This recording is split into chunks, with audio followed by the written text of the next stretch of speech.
श्रीपादराजं शरणं प्रपद्ये। श्रीसिद्धमङ्गलस्तोत्रम् श्रीमदनन्ता श्रीविभूषिताप्पललक्ष्मी नरसिंहराजा। जय विजयी भव दिग्विजयी भव श्रीमदखण्डा श्रीविजयी भव। श्रीविद्याधरी राधसुरेखा श्रीराखीधर श्रीपादा। जय विजयी भव दिग्विजयी भव श्रीमदखण्डा श्रीविजयी भव। माता सुमती वात्सल्यामृता परिपोषित जय श्रीपादा। जय विजयी भव दिग्विजयी भव श्रीमदखण्डा श्रीविजयी भव। सत्य ऋषीश्वर दुहितानन्दन बापनार्यनुत श्रीचरणा। जय विजयी भव दिग्विजयी भव श्रीमदखण्डा श्रीविजयी भव। सवितृकाठकचयन पुण्यफल भारद्वाजा ऋषिगोत्रा सम्भवा। जय विजयी भव दिग्विजयी भव श्रीमदखण्डा श्रीविजयी भव। दो चौपाति देव लक्ष्मी घन संख्या बोधित श्रीचरणा। जय विजयी भव दिग्विजयी भव श्रीमदखण्डा श्रीविजयी भव। पुण्यरूपिणी राजमाम्बसुतगर्भ पुण्यफल संजाता। जय विजयी भव दिग्विजयी भव श्रीमदखण्डा श्रीविजयी भव। सुमती नंदन नरहरि नंदन दत्त देव प्रभु श्रीपादा। जय विजयी भव दिग्विजयी भव श्रीमदखण्डा श्रीविजयी भव। पीठिकापुर नित्य विहारा मधुमति दत्ता मंगलरूपा। जय विजयी भव दिग्विजयी भव श्रीमदखण्डा श्रीविजयी भव। इति श्री सिद्धमंगलस्तोत्रम्। శ్రీపాద శ్రీవల్లభ చరితామృతము అధ్యాయం 5. శంకరభట్టు తిరుపతి చేరుట, కాణిపాకమున తిరుమలదాసును సందర్శించుట. శ్రీపాదుని అనుగ్రహముతో శంకరభట్టునకు శనిపీడ నివారణ. నేను నా ప్రవాసములో పరమ పవిత్రమైన తిరుపతి మహాక్షేత్రమునకు వచ్చి తిని నా మనస్సులో ఏదో తెలియరాని శాంతి అనుభవంలోకి వచ్చినది. తిరుమల మహాక్షేత్రంలోని పుష్కరిణిలో స్నానము చేసి శ్రీ వెంకటేశ్వరుని దర్శించుకొని ఆలయ ప్రాంగణమునందు ధ్యానస్థుడనైతిని. ధ్యానములో శ్రీ వెంకటేశ్వర స్వామిని స్త్రీమూర్తిగా కనుగొంటిని. బాలా త్రిపుర సుందరిగా తోచిన ఆ మూర్తి కొద్ది క్షణములలో పరమేశ్వర రూపముగా మారినది. మరికొద్దిసేపటికి మహావిష్ణు రూపముగా మారినది. ధ్యానము మరికొంతసేపైన తరువాత ఆ మూర్తి 14 వర్షములు వయసు కలిగిన మహాసుందరాకారుడైన బాలయతిగా దర్శనమిచ్చెను. ఆ బాలయతి దృష్టి అమృత దృష్టి అని తోచినది. నేత్రద్వయము నుండి కోటి తల్లుల వాత్సల్యానురాగములు వెదజల్లబడుచుండెను. ఇంతలో ఆ బాలయతి వద్దకు నల్లని వర్ణము గల వికృత స్వరూపుడొకడు అరుందించెను. ఆ వికృత స్వరూపుడు బాలయతితో, శ్రీపాద శ్రీవల్లభ ప్రభు, మీరు జగన్నియంతలు. మీ భక్తుడైన శంకరభట్టునకు నేటి నుండి ఏలినాటి శని ప్రారంభము కానున్నది. లోకములో ఎన్ని రకముల ఇక్కట్లున్నవో అన్నింటినీ వానిచే అనుభవింపజేసెదను. ప్రభువుల ఆజ్ఞకై నిలిచియున్నాను అని పలికెను. కరుణాంతరంగుడైన ప్రభువు, ఓయి శనేశ్వర, నీవు కర్మకారకుడవు. జీవులను కర్మ ఫలితములను అనుభవింపజేయుచు వారిని కర్మ విముక్తులను చేయుచున్నావు. నీవు నీ ధర్మమును బట్టి నడుచుకొనుము. ఆశ్రిత భక్తజన రక్షణ నా ప్రతిజ్ఞ కనుక నీవు శంకరభట్టుకు కలిగించు ఇబ్బందుల నుండి నేను వారిని ఏ విధముగా ఆదుకొని ఎట్లు విడుదల చేసేదనో నీవే చూతువుగాక అనెను. శ్రీపాదులు శనైశ్చరులు ఈ రకముగా సంభాషించుకున్న తదుపరి ఇద్దరును కూడా నా ధ్యానము నుండి తొలగిపోయిరి. తరువాత భగవన్మూర్తిని ధ్యానించుట దుస్తరమాయను. నాకు కష్టకాలము సంప్రాప్తమైనదనియు శ్రీపాదులుడన్ను కష్టముల నుండి దరిచేర్చుదురనియు తోచెను. నేను తిరుమల నుండి తిరుపతికి వచ్చి తిని తిరుపతి వీధులలో ఇచ్చవచ్చిన రీతిన పోవుచుంటిని. మనస్సు చంచలముగా ఉన్నది.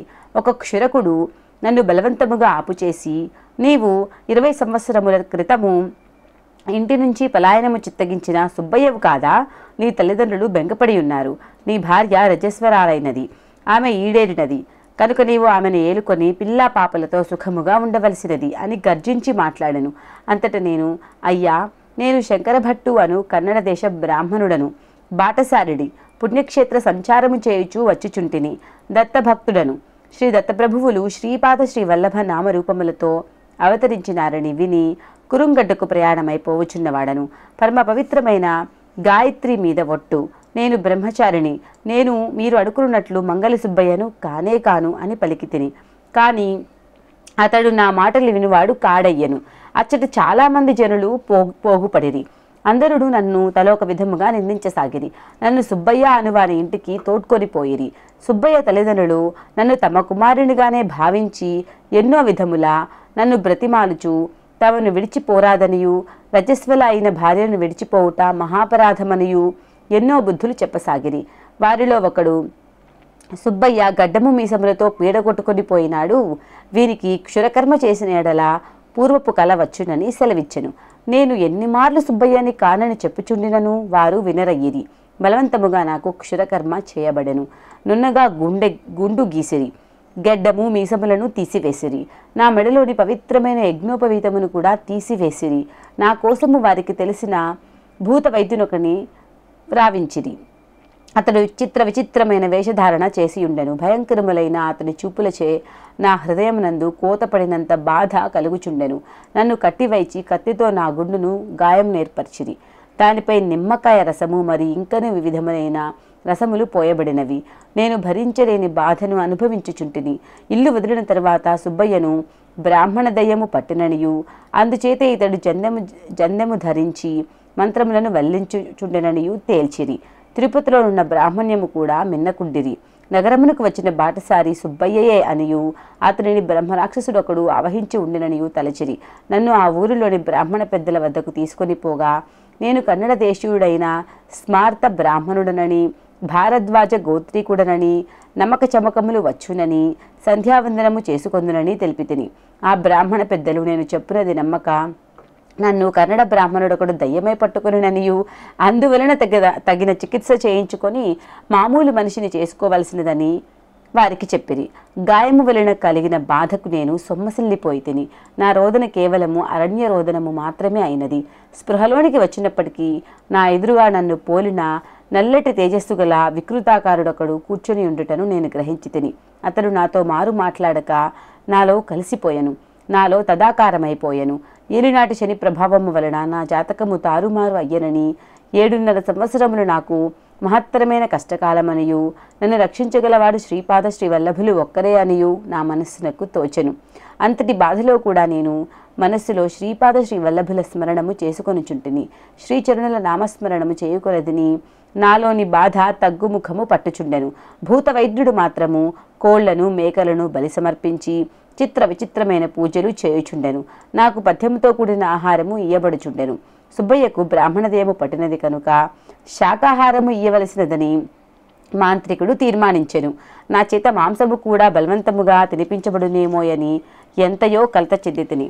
కానీ శ్రీపాదుల వారి అనుగ్రహము వలన నాకు శాకాహారము ఇయ్యబడుట వలన కాస్త మనసుకు ఊరట కలుగుచుండెను. 3 రోజులు నేను తీవ్రమైన నరక బాధను అనుభవించి తిని. అంతటి నరక బాధలోనూ నేను శ్రీశరణుల స్మరణ మానకపోవుట వలన 4వ రోజు నుండి బాధ అనుభవములోనికి వచ్చుట మానివేశెను. శరీరముపై విచిత్రములైన ప్రయోగములు చేయబడుచుండెను. మాంత్రికుడు కొరడాతో దెబ్బలు కూడా కొట్టుచుండెను. శ్రీవల్లభ శరణు శరణు అని బాధతో విలవిలలాడిపోయి తిని. శ్రీ దత్తప్రభువును అనన్య భక్తితో సేవించు వారికి నరక బాధలెట్లుండును? అంతలోనే విచిత్రము జరిగెను. నా శరీరముపై కొరడా దెబ్బలు పడినను నాకు ఇసుమంతయైనను బాధ కలుగలేదు. అయితే మాంత్రికుడు మాత్రము విలవిలలాడిపోయాను. అతడు నన్ను కొట్టినప్పుడు దెబ్బల బాధ యొక్క అనుభవము వానికెందుకు కలుగుచుండెనో వానికి అవగతము కాకుండెను. అతడు నా వైపు వెర్రిచూపులు చూచుచుండెను. నేను శ్రీచరణుల దివ్యలీలలను గమనించి నవ్వుకొంటిని. నేను పథ్యాహారమును తినుచుండినను అది నాకు చాలా మధురముగా నుండెను. నేను కడుపారా భోజనము చేయసాగితిని. భోజనము శ్రీపాదుల అనుగ్రహ ప్రసాదమన్న అభిప్రాయంతో భుజించుచుంటిని. అయితే మాంత్రికుడు తనకిష్టమైన కోళ్ళు మేకలు భుజించుచుండెను. అది విషాహారముగా తోచుచుండెను. అతని ఆరోగ్యము క్షీణించుచుండెను.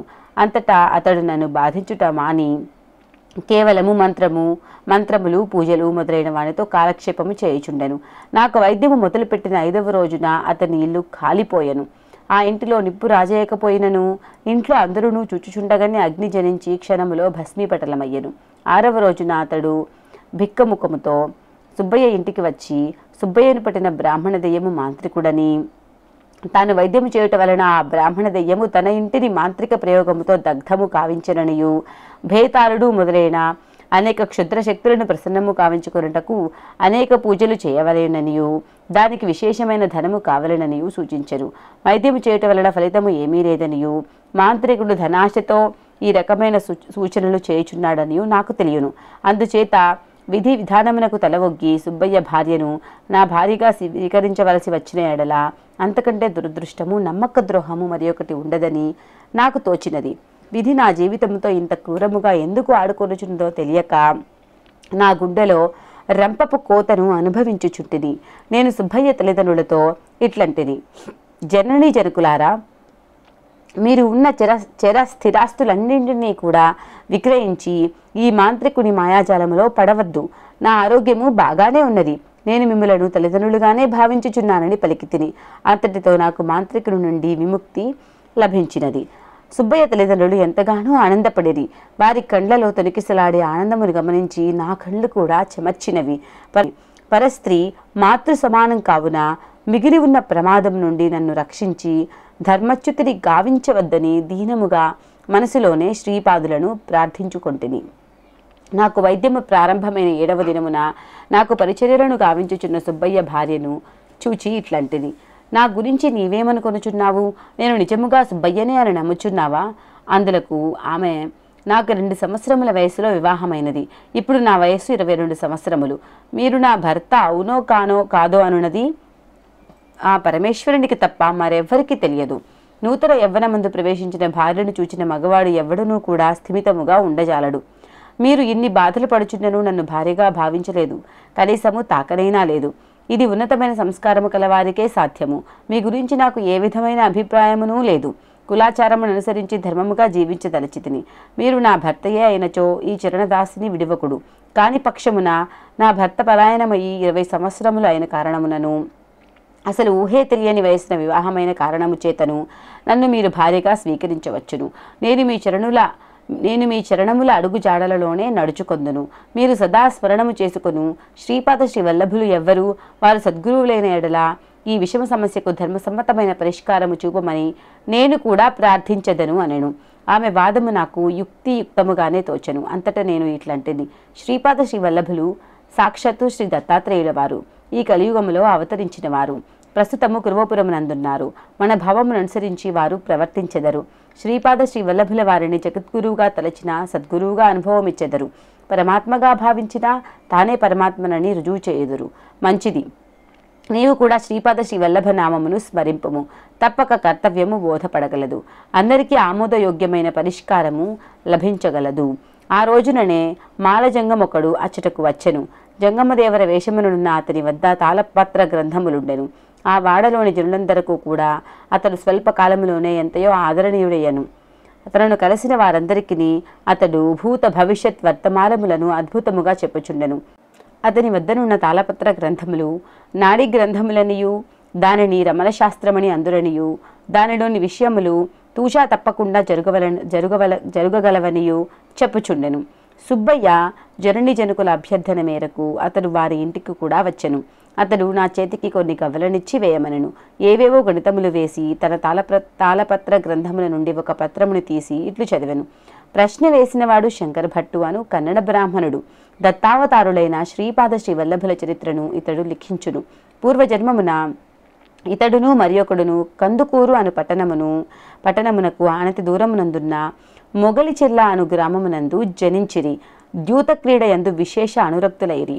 ఆ గ్రామమునందు ప్రసిద్ధమైన స్వయంభూ దత్త దేవాలయమున్నది. ఇతడు దత్త దేవాలయ పూజారికి సోదరుడుగా జన్మించెను. అన్నగారు లేని సమయములందు ఇతడు పూజాధికములను నిర్వర్తించుచుండెను. దత్త దేవాలయ ప్రాంగణమునందు తన మిత్రునితో కలిసి ఇతడు ద్యూత క్రీడలో నిమగ్నుడై ఉండేవాడు. ఇది ఎంతయో అపచారమైన విషయము. తన మిత్రునితో ఒకనాడు జూదములో విచిత్రమైన నిబంధనలతో జూదమాడెను. తన మిత్రుడు నెగ్గిన ఎడల ఇతడు ద్యూతమునందు ఒడ్డిన ధనమియ్యవలెను. తాను జూదమునందు నెగ్గిన ఎడల తన మిత్రుని భార్యను ఇతనికి ధారాదత్తము చేయవలెను. దీనికి సాక్షిగా ఈ దత్తప్రభువే అని ప్రమాణములు చేసుకొని జూదమాడిరి. తమ సమక్షమునందు అత్యంత అభ్యంతరకరమైన విషయము జరుగుచుండుటను దత్తప్రభువు గమనించుచుండెను. జూదమునందు శంకరభట్టు విజయమందెను. శంకరుని మిత్రుడు తన భార్యను ఇతనికి ధారాదత్తము చేయుటకు నిరాకరించెను.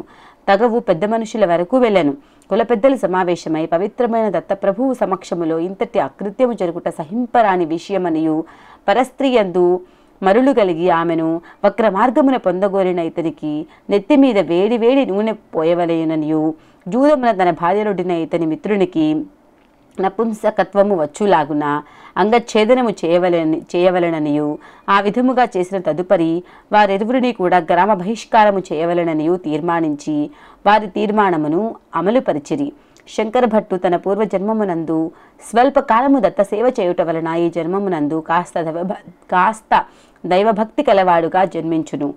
అతని మిత్రుడు సుబ్బయ్య అను నామముతో క్షురక గృహమున తిరుపతి క్షేత్రమునందు జన్మించి మనశ్చాంచల్యముతో పిచ్చివాడై పెండ్లి అయిన తదుపరి పలాయనము చిత్తగించును. అమాయకురాలైన సుబ్బయ్య భార్య నిర్దోషి కనుక ఆమె పాతివ్రత్య ప్రభావము చే సుబ్బయ్యకు మనశ్చాంచల్యము తగ్గి ఈ రమల శాస్త్రము వినిన మరుసటి రోజు సుబ్బయ్య అచ్చటికి వచ్చును. ఆ రోజున శంకరభట్టునకు విడుదల ప్రాప్తించును అని చెప్పాను. శ్రీపాద శ్రీ వల్లభుల అనుగ్రహము వలన శంకరభట్టునకు పట్టిన ఏలినాటి శని ఆ విధమైన బాధలు అనుభవించుట ద్వారా 7.5 రోజులలో తొలగిపోవును. భగవంతుని సాక్షిగా కైకొని అసత్య ప్రమాణములను అధర్మ ప్రమాణములను చేయువారు దత్తప్రభువు చేత కఠినముగా శిక్షింపబడుదురు. సుబ్బయ్య యొక్క మనశ్చాంచల్యము యొక్క పరిహారమునకు శంకరభట్టు యొక్క పుణ్యములోని కొంత భాగము చిత్రగుప్తుల వారిచే ఖర్చు వ్రాయబడినది. కర్మ ప్రభావము అత్యంత సూక్ష్మముగా పనిచేయునను సత్యమును గ్రహించి జీవులు సత్కర్మలను మాత్రమే చేసి దుష్కర్మలను చేయకుండా ఉండవలను. శ్రీపాద శ్రీ వల్లభుల వారి జాతకము వారి అవతారము గుప్తమైన కొన్ని శతాబ్దములకు త్రిపుర దేశమునందున్న అక్షయ కుమారుడు అను జైన మతస్థుని ద్వారా శ్రీ పీఠికాపురమునకు చేరును. అంతకుముందు శ్రీవల్లభుల లీలా విలాసములను తెలియజేయు శ్రీపాద శ్రీ వల్లభ చరితామృతము అను గ్రంథము వెలుగులోనికి వచ్చును. శ్రీవల్లభుల కరుణను ఎట్లు వర్ణించగలను? ఆ మరునాడే సుబ్బయ్య స్వగృహమునకు వచ్చెను. అతని మనశ్చాంచల్యము పూర్తిగా హరించబడి స్వస్థుడిగా నుండెను. సుబ్బయ్య భార్యను నేను సోదరిగా భావించి తిని నేను సుబ్బయ్య జనని జనకుల నుండి సెలవు కైకొని చిత్తూరు మండలాంతర్గతమైన కాణిపాకమను గ్రామమును చేరితిని. కాణిపాకం గ్రామము చిత్తూరునకు అనతి దూరమున కలదు. ఆ గ్రామమునందు శ్రీ వరదరాజస్వామి వారి ఆలయము, శ్రీ మణికంఠేశ్వర స్వామి వారి ఆలయము, శ్రీ వరసిద్ధి వినాయకుల వారి ఆలయములను కలవు. నేను వరసిద్ధి వినాయకుని దర్శనము చేసుకుని బయటకు వచ్చి తిని ఎత్తైన ఒక కుక్క అక్కడ నిలబడి ఉండెను. నాకు భయము వేసి వరసిద్ధి వినాయకుని ఆలయములోనికి తిరిగి వెడలి తిని కొంతసేపు దైవ ధ్యానము చేసుకొని బయటకు వచ్చి తిని ఆ కుక్కకు తోడుగా అంతే పరిమాణము గల మరి ఒక కుక్క ఉండెను. ఈ రోజున ఈ కాలభైరవుల చేత కరవబడుట ఖాయమని భయము వేసినది. తిరిగి వరసిద్ధి వినాయకుని ఆలయంలోనికి వచ్చి తిని ఆలయ పూజారికి నా ప్రవర్తన వింతగా తోచి, అయ్యా, మీరు మాటి మాటికి బయటకు పోవచ్చు లోనికి వచ్చుచున్నారు, కారణమేమిటి అని అడిగాను. నేను నా భయమును గూర్చి చెప్పి తిని అంతట పూజారి, అవి నిష్కారణముగా ఎవ్వరినీ ఏమీ చేయవు. అవి ఒక రజకుని వద్ద నుండు కుక్కలు. ఆ రజకుడు దత్తభక్తుడు. శ్రీపాద శ్రీ వల్లభ నామధేయమున శ్రీ దత్తుల వారు భూమి మీద అవతరించిరని ఆ రజకుడు చెప్పును. రజకులకు ఆలయ ప్రవేశము నిషిద్ధము కాకపోయినను అతడు మాత్రము ఈ ఆలయములోనికి రాడు. తన కుక్కలను పంపును. నేను స్వామి ప్రసాదమును మూటకట్టి వాటికి ఇచ్చెదను. అవి తీసుకొని పోయి వానికిచ్చును. నీవి 2 కుక్కలను చూచితివని చెప్పితివి. మొత్తము 4 కుక్కలు వచ్చిన తదుపరి మాత్రమే నేను ప్రసాదమును ఇచ్చెదను. మిగతా 2 కుక్కలు వచ్చినవేమో చూచెదము అనెను. మేము బయటకు వచ్చినప్పటికీ అచ్చట 4 కుక్కలుండెను. ఆ పూజారి ప్రసాదము మూటకట్టి వాటికి ఇచ్చెను. ఆ కుక్కలు 4 నాకు 4 వైపులా చుట్టుముట్టినవి. పూజారి, ఆ కుక్కల అభీష్టము మేరకు నీవు ఆ రజకుని యొద్దకు పొమ్ము, నీకు శుభమగును అని పలికెను. నా జీవితమునందలి సంఘటనలు శ్రీవల్లభుల వారి నిర్దేశంలో జరుగుచున్నవని తెలుసుకొంటిని. సుబ్బయ్య ఇంటి వద్ద జరిగిన సంఘటనలను అనుసరించి మత భేదములు పెద్దగా పట్టించుకోవలసినది లేదని నాకు తోచినది. మరు జన్మమున చండాలుడు బ్రాహ్మణుడుగా జన్మింపవచ్చును, బ్రాహ్మణుడు చండాలుడుగా పుట్టవచ్చును. జీవితను చేసుకున్న పాపపుణ్యములను మూటకట్టుకుని జన్మ జన్మాంతరముల వరకు కర్మ ప్రవాహమున పడిపోవచ్చుండునని తెలిసికొంటిని. శంకర భట్టుకు తిరుమల దాసుకు జరిగిన సంవాదము. పూజారి ఆదేశానుసారము నేను రజకుడు నివసించు చోటుకి వెళ్ళి తిని. తిరుమల దాసు అను పేరు గల ఆ రజకుడు 70 సంవత్సరముల వయస్సు కలిగిన వృద్ధుడు. అతడు తన గుడిసె నుండి బయటకు వచ్చి ఆదరముగా నన్ను ఒక మంచముపై కూర్చుండబెట్టెను. బ్రాహ్మణ జన్మాహంకారము నాలో చాలా భాగము నశించెను. శ్రీపాద శ్రీవల్లభుల భక్తులు ఎవరైనను నాకు చాలా ఆత్మీయులుగా కనిపించసాగిరి. వరసిద్ధి వినాయకుని ఆలయ ప్రసాదమును తిరుమల దాసు నాకు ఇచ్చెను. దానిని నేను శ్రీపాద శ్రీవల్లభుల ప్రసాదముగా భావించి స్వీకరించి తిని. తిరుమల దాసు ఇట్లు చెప్పనారంభించెను. అయిన విల్లి గణపతి శ్రీపాద శ్రీవల్లభునిగా అవతరించుట. అయ్యా, ఈరోజు ఎంతయో సుకృతము. నాకు మీ దర్శన భాగ్యము కలిగినది. మీరు నా వద్దకు ఎప్పుడు వచ్చెదరా? మాల్యాద్రిపుర విశేషాలను, పీఠికాపుర విశేషాలను ఎప్పుడు మీకు తెలియజేయుదునాయని తహతహలాడుచుంటిని. నాయన శంకర భట్టు, వరసిద్ధి వినాయకుని ప్రసాదము కైకొనినావు. నీవు ఈ రోజుననే శ్రీపాద శ్రీవల్లభ చరితామృతమునకు శ్రీకారము చుట్టుము. కురూపురమునందు నీకు శ్రీవల్లభుల వారి ఆశీర్వాదము లభించును. నేను పూర్వజన్మమున గొప్ప వేద పండితుడను, పరమ లోభిని. నా అవసాన సమయమున అప్పుడే జన్మించిన గోవత్సము పాత గుడ్డ పీలికను నములుట గమనించి దానిని జాగ్రత్త పెట్టవలసినదని నా కుమారులకు సూచించి తిని. అవసాన కాలమున మలిన వస్త్రముపై దృష్టి సారించి ప్రాణము విడిచుట చేత నేను రజక జన్మము నంది తిని. జన్మావసానమున ఏ సంకల్పములతో ప్రాణము విడువబడునో తదనుగుణమైన మరుజన్మము లభించును. నా పూర్వపుణ్య వశమున గర్తపురి అంటే గుంటూరు మండలాంతర్గతమగు పల్లెనాడు ప్రాంతమున మాల్యాద్రిపురమునందు జన్మించి తిని. ఆ మాల్యాద్రిపురమే కాలక్రమమున మల్లాది అను గ్రామమాయను. ఆ గ్రామమునందు మల్లాది అను గృహనామము గల 2 కుటుంబములుండెను. ఒకరు మల్లాది బాపన్నావధానులు అను పేరు గల మహాపండితులు. వారు హరితస గోత్ర సంభవులు. రెండవ వారు మల్లాది శ్రీధర అవధానులు అను పేరు గల మహాపండితులు. వారు కౌశికస గోత్ర సంభవులు. శ్రీధర అవధానులు వారి సోదరి అయిన రాజమాంబను బాపన్నావధానులు గారికి ఇచ్చి వివాహము చేసిరి. బావా బావమరుదులు ఇద్దరును మహాపండితులే. గోదావరి మండలాంతర్గతమైన అయినవిల్లి అను గ్రామములో జరిగిన స్వర్ణ గణపతి మహాయజ్ఞమునకు ఇద్దరును వేంచేసిరి. శాస్త్రము ప్రకారము ఆఖరి హోమమును గణపతి తన తొండముతో అందుకొనవలెననియు, స్వర్ణమయ కాంతులతో గణపతి దర్శనమియ్యవలెననియు కొందరు పండితులు వాదము చేసిరి. మహాయజ్ఞ నిర్వాహకులుగా ఉన్న మహాపండితులు ఇద్దరును కూడా తాము మహాగణపతిని ప్రత్యక్షపరచగలమనియు వేదోక్తముగా సమస్తమును జరిపించగలమనియు ప్రతిజ్ఞ చేసిరి.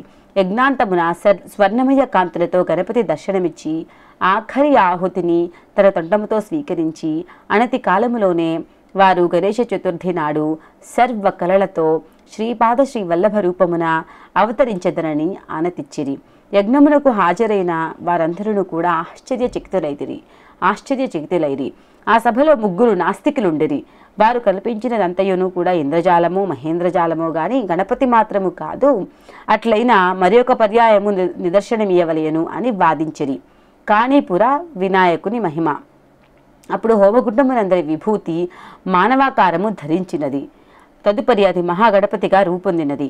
ఆ మహాగణపతి రూపము, మూర్ఖులారా, త్రిపురాసిని వధించు సమయమునందు శివుడును బలిచక్రవర్తిని నిగ్రహించుటకు పూర్వము విష్ణుమూర్తియును శివుని యొక్క ఆత్మలింగమును కొనిపోవచ్చున్న రావణుని నిరోధించుటకు విష్ణుమూర్తియును మహిషాసురుని వధించు సమయమున పార్వతీదేవియును భూభారమును వహించుటకు ముందు ఆదిశేషువును సమస్త సిద్ధులు సిద్ధించుటకు సిద్ధమునులను ప్రపంచమును జయించు నిమిత్తము మన్మథుడును ఇదే విధముగా సమస్త దేవతలను నన్ను ఆరాధించియే అభీష్టములు పొందిరి. సమస్త శక్తులకు నిలయుడను నేనే సర్వశక్తిమంతుడను. దైవీ శక్తులు రాక్షస శక్తులు కూడా నాయందే ఉన్నవి. అన్ని విఘ్నములకు కర్తను నేనే, అన్ని విఘ్నములను హరించువాడను కూడా నేనే. దత్తాత్రేయుడనగా ఎవరనుకొంటిరి? హరిహరపుత్రుడైన ధర్మశాస్త్రయే. విష్ణు రూపములో బ్రహ్మరుద్రులు విలీనమైన అది దత్త రూపము. ధర్మశాస్త్ర రూపములో గణపతి షణ్ముఖులు విలీనమైన అది కూడా దత్తరూపమే. దత్తుడెల్లప్పుడూ త్రిమూర్త్యాత్మకుడని తెలియడు.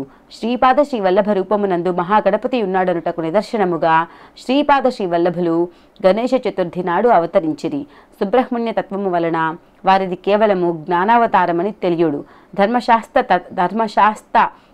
శాస్త్ర తత్వము వలన వారిది సమస్త ధర్మకర్మలకు ఆదియును మూలమును అని గమనించుడు. రాబోవు వారి అవతారము మాతాపితల సంయోగ ఫలితము కాదు, జ్యోతిస్వరూపము మానవాకృతి చెందును. ఇదే మీకు శాపమిచ్చుచున్నాను. సత్యస్వరూపమును కట్టెతో చూచియు అసత్యము పలికినందులకు మీలో ఒకడు గ్రుడ్డివాడుగా పుట్టును. సత్యస్వరూపమును వాక్కులతో ప్రస్తుతింపక అవహేళన చేసిన కారణమున మీలో ఒకడు మూగవాడుగా పుట్టును. ఇంతమంది సత్యసంధులైన భక్తులు సత్యమును గురించి చెప్పుచున్నను పెడచెవిన పెట్టిన కారణముగా మీలో ఒకడు చెవిటివాడుగా పుట్టును. మీ ముగ్గురును కూడా అన్నదములుగా జన్మించి నా స్వయంభూమూర్తిని దర్శించిన తదుపరి మీరు దోషరహితులగుదురు అని పలికెను. నాయన, వారు ముగ్గురును కూడా ఈ కాణిపురమున సోదరులుగా జన్మించిరి. త్రిమూర్తులను దూషించినను త్రిమూర్త్యాత్మకుడైన దత్తుని దూషించినను లెక్కకు మిక్కుటములైన అనర్థములు దాపురించును. సోదరులైన ఈ ముగ్గురును ఒక కాని భూమిని ఈ గ్రామమునందే సాగు చేసుకొనుచుండిరి. ఆ పొలములో ఒక దిగుడు బావి కలదు. దీని నుండి ఏతము సహాయమున నీరు పెట్టుకునడి వారు. ఒకానొక సంవత్సరమున అనావృష్టి కలిగినది. భూమిలో నీరు అడుగంటినది. ఒకానొక రోజున నీరంతయు కూడా ఖర్చు కాగా పారతో ఇసుకను తోడు ప్రయత్నములో నుండిరి. ఆ నీటి అడుగునున్న రాతికి పార తగిలి రక్తము పైకి చిమ్మినది. ఆ రక్తము చేతికి తగులగానే వారిలో నున్న మూగవానికి మాట వచ్చెను. నీరు యథావిధిగా బావిలో నిండుచుండెను. నీటి స్పర్శ వలన చెవిటివానికి వాని దోషము హరించినది. మూడవ వాడైన గ్రుడ్డివాడు ఆ నీటిలోని రాతిని స్పృశించుటచే అతని గ్రుడితనము పోయినది. ఆ రాయి స్వయంభూ వినాయకుని మూర్తి. ఆ రాతి విగ్రహము తల మీద పార తగిలి పెచ్చు విరుగుటచే అక్కడ నుండి రక్తము స్రవించనారంభించినది. ఆ వరసిద్ధి వినాయకుని ప్రతిష్ఠ చేయుటకు సత్య ఋషీశ్వరులైన బాపన్నావధానుడును వారి భావమరిది అయిన శ్రీధరావధానులను ఈ గ్రామమునకు విచ్చేసిరి. వరసిద్ధి వినాయకుడు వారితో, మహాభూమి నుండి ఈ లోకములోనికి వచ్చినాను. పృథ్వీతత్వములో అవతరించి తిని నా తత్వము కాలచక్రమున అనేక మార్పులను చెందును. జలతత్వములోను, అగ్నితత్వములోను, వాయుతత్వములోను, ఆకాశతత్వములోను నా అవతరణ ఇదివరకే జరిగినది. అయినవిల్లిలో మీరు రుణరించిన మహాయజ్ఞములోని ఆ హోమభస్మమే ఈ రూపమును ధరించినది. తదుపరి కర్తవ్యమును ఆదేశించుచున్నాను. శ్రీశైలమునందు కళలు తక్కువగా ఉన్నవి. సూర్యమండలాంతర్గతమైన తేజస్సును మీరు అచ్చట శక్తిపాతము చేయవలెను. మీరు శ్రీశైలములో శక్తిపాతము చేసిన రోజుననే గోకర్ణమునందును, కాశీయందును, బదరీయందును, కేదారమునందును కూడా ఏకకాలములో నా అనుగ్రహ విశేషమున శక్తిపాతము జరుగును. శ్రీపాద శ్రీ వల్లభుల వారి అవతరణమునకు సమయము ఆసన్నమగుచున్నది. శ్రీధర, మీ ఇంటి పేరును శ్రీపాదనామముగా మార్చుచున్నాను. కౌశికస గోత్రికులైన మీ వంశస్థులు ఇక నుండి శ్రీపాద గృహనామమున వర్ధిల్లెదరుగాక అనెను. రచకుడైన తిరుమలదాసు శంకర భట్టుతో, నాయన శంకర, మాల్యాద్రిపురము నుండి బాపన్నావధానులను శ్రీధరావధానులను పీఠికాపురమునందు నివసించుటకు వలసపోయిరి. నేను శ్రీపాద శ్రీ వల్లభుల బాల్యలీలలను ఎన్నింటినో చూచితిని. రేపు నీకు అవన్నీ కూడా సవిస్తరముగా వివరించగలను. నా మొదటి భార్య వలన నాకు ఒక మగపిల్లవాడు కలడు. అతడు రవిదాసు అను పేరిట కురోపురమునందే అను గ్రామమునందే నివసించుచు అచట శ్రీపాదుల వారికి యథోచితమైన సేవలు చేయుచున్నాడు. నేను శ్రీపాదుల వారి ఆజ్ఞ వలన ఈ కాణిపురములోనే ఉండిపోయి నా రెండవ భార్యతోనూ నా సంతానముతోనూ కులవృత్తిని అనుసరించి జీవించుచున్నాను. నీవు శ్రీ పీఠికాపురమున ఎందరో మహానుభావులను కలిసి కొందవు. వైశ్య శ్రేష్ఠుడైన పైండా వెంకటప్పయ్య శ్రేష్ఠి అనుమానని కలుసుకుని ఎడల ఎన్నో మహత్తర విషయములు నీకు తెలియగలవు. శ్రేష్ఠిగారిని శ్రీపాదులు వెంకయ్యప్ప శ్రేష్ఠి అని మారు పేరుతో పిలిచెడివారు. శ్రేష్ఠిగారి వంశము మీద శ్రీపాదుల వారి అభయహస్తమున్నది. వత్సవాయి గృహనామము కలిగిన నరసింహవర్మ గారిని కూడా కలుసుకొనుము. వారికి శ్రీపాదుల వారితో ఎంతో అనుబంధమున్నది. నీవు రచించు శ్రీపాద శ్రీ వల్లభుల చరిత్రను శ్రీచరణులు ఆశీర్వదించెదరు. నీవు వ్రాయు గ్రంథము తప్ప మరేదియును శ్రీపాదుల వారి చరిత్రను సమగ్రముగా తెలుపగలవి రానే రావు. ఇది శ్రీచరణుల వారి ఆజ్ఞ అని తెలిపెను. శ్రీపాద శ్రీ వల్లభులకు జయము జయము. అధ్యాయం 5 సమాప్తము. శ్రీపాదరాజం శరణం ప్రపద్యే.